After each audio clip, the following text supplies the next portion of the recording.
నల్గొండ జిల్లా మునుగోడు మండలం కొంపల్లి ప్రభుత్వ ఉన్నత పాఠశాలలో కోమటిరెడ్డి సుశీలమ్మ ఫౌండేషన్ సహకారంతో నూతనంగా నిర్మించిన 3 అదనపు తరగతి గదుల భవనాన్ని మునుగోడు నియోజకవర్గ ఎమ్మెల్యే కోమటిరెడ్డి రాజగోపాల్ రెడ్డి ఆయన సతీమణి లక్ష్మీ రాజగోపాల్ రెడ్డి ప్రారంభించారు. నూతనంగా నిర్మించిన తరగతి గదుల భవనంతో పాటు మరో 3 తరగతి గదులకు శంకుస్థాపన చేశారు. పాఠశాల తరగతి గదుల భవన ప్రారంభోత్సవం సందర్భంగా కొంపల్లి ఉన్నత పాఠశాలకు చేరుకున్న కోమటిరెడ్డి రాజగోపాల్ రెడ్డి దంపతులకు గ్రామస్తులు, స్కూల్ విద్యార్థులు, ఉపాధ్యాయులు ఘన స్వాగతం పలికారు. ఈ కార్యక్రమంలో మునుగోడు నియోజకవర్గ శాసనసభ్యులు కోమటిరెడ్డి రాజగోపాల్ రెడ్డి మాట్లాడుతూ, నేను ఎమ్మెల్సీగా ఉన్నప్పుడు ఈ పాఠశాలకు వచ్చి చూస్తే తరగతి గదులు కూలే స్థితిలో ఉన్నాయని, ఆ రోజుల్లో 2 కోట్ల రూపాయల వ్యయంతో వీటిని నిర్మించాలనే ఆలోచన వచ్చింది, కానీ ప్రభుత్వ అనుమతులు రావని స్థానికులు చెప్పారు. ఈ పాఠశాల స్కూల్ ఈ క్లాస్ రూమ్స్ గురించి సుశీలమ్మ మా అక్కమ్మ పేరు పైన ఉన్న ఈ ఫౌండేషన్ నుండి అందజేసిన 30 లక్షలు అనేది చెప్పాలంటే ఈ పిల్లల భావితరాల గురించి ఆలోచించి చేసింది. ఇలాగే ఇంకా ముందు కూడా ఇలాంటి సహాయము ప్రతి పాఠశాలకు ప్రతి విద్యార్థికి ఎంతో చేయాలని చెప్పి నేను ఎప్పుడు ఆ భగవంతుని ప్రార్థిస్తుంటాను.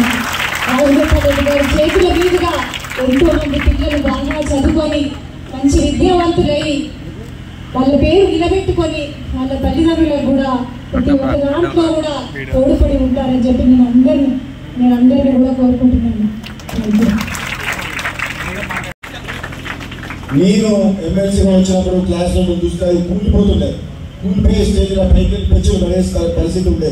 అప్పుడు నేను ఎమ్మెల్సీ వచ్చినప్పుడు ఎంత అది చూసిన తర్వాత అనిపించింది, కొంపల్లి స్కూల్ను బ్రహ్మాండంగా తీర్చిదిద్దాలి, కట్టలేదు, దీన్ని మంచిగా చేయాలని చెప్పి ఆలోచన ఆ రోజు మొదలైంది. దాంతో ఆ తర్వాత నేను మొత్తం కంప్లీట్గా నేనే కట్టాలనుకున్న 2 కోట్ల రూపాయలు పెట్టుకున్నప్పుడు ఎందుకో అనుమతులు రావు అని చెప్పిండు. ఒక హై స్కూల్కు ఈ విధంగా చేయాలి. అప్పుడు నాకే కోరిక ఉందంటే 1వ తారీఖు నుంచి 10వ తారీఖు వరకు ఒకటే ప్రాంతంలో ఉండాలి, మొత్తం స్కూల్ అంతా మొత్తం స్కూల్ ఇక్కడే కడదామంటే నాకు పర్మిషన్ లేదు. హై స్కూల్ వేరే, ప్రైమరీ స్కూల్ వేరే, ఈ పూలగుర్తకు కూడా పర్మిషన్ రాలేమో. ఉన్న స్థలంలో ఒక మంచి బ్రహ్మాండమైన స్కూల్, మంచి మోడల్ స్కూల్ కడదామనుకున్నాం. కానీ అప్పుడున్న ప్రభుత్వంతో కొన్ని ఇబ్బందులు ఉండడం వల్ల పర్మిషన్స్ రావని చెప్పి అప్పటికప్పుడు మరి ఏదో ఒకటి నా వంతు సహకారం చేస్తాం మా ఫౌండేషన్ నుంచి. అంటే మన సర్పంచ్ గారు మిగతా వాళ్ళందరూ గ్రామస్తులంది ఈ క్లాస్ రూమ్స్ కట్టియండి అని అంటే నేను 30 లక్షల రూపాయలు ఫౌండేషన్ గారు కోమటిరెడ్డి లక్ష్మి గారు చేతుల మీదకి చెక్ ఇవ్వడం జరిగింది. కానీ ఏదైనా బ్రహ్మాండంగా కట్టిండ్రు. మీ అందరికీ అభినందనలు తెలియజేస్తున్న క్లాస్ రూమ్స్ కూడా సమస్య ఉంది. అందుకనే ఈరోజు మళ్ళీ ఇంకొక 3 క్లాస్ రూమ్లు దాని పైననే క్లాస్ రూమ్ ఇంకొక రూమ్లో కూడా కొబ్బరికాయ పెట్టడం జరిగింది. అంటే ఒక 6 తరగతి గదులు కోమటిరెడ్డి సుశీలమ్మ ఫౌండేషన్ తరఫు నుంచి అది 30 లక్షలు కాక ఇంకేమైనా తక్కువ పడ్డా కానీ మేమే కంప్లీట్గా చేస్తాం. ఇంకొకటి కూడా చెప్తున్నట్టే ఆ 6 తరగతులకు సంబంధించిన ఫర్నిచర్ కూడా మేమే ఏర్పాటు చేస్తామని చెప్తాను. మొత్తం ఆ డెస్క్లు, బోర్డులు, టేబుల్స్ ఏదైతే ఉందో అది ఎస్టిమేషన్ చెప్పండి. ఫస్ట్ క్లాస్ రూమ్లో తెప్పియండి, పొద్దున అది తెప్పించి మాకు పంపిస్తాం. మేమే ఎప్పుడు పంపిస్తాం. మా సహకారం మా మిత్రుడు కోడి శ్రీని గారికి సహకారం వల్ల గాంధీ స్కూల్ని గతంలో ఒకసారి మేము డిగ్రీ కాలేజీకి ఇచ్చినాం. అదే వాళ్ళ సహకారంతో తప్పకుండా మీకు క్లాస్ రూమ్లో ఫర్నిచర్ కూడా డెస్క్ కూడా తెప్పిస్తామని చెప్తున్నాం. అదేవిధంగా ఈ స్కూల్లో మిగిలిపోయిన సమస్యలు, టాయిలెట్స్ గర్ల్స్కు బాయ్స్కు కూడా కట్టించే ప్రయత్నం తప్పకుండా చేస్తామని చెప్తున్నాం. అదేవిధంగా డెస్క్, బెంచెస్ 3 దగ్గర ఇంకా వేరేనా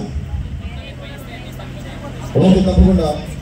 ఆ conference hall, drinking water facility, lab, laboratory, compound వాళ్ళ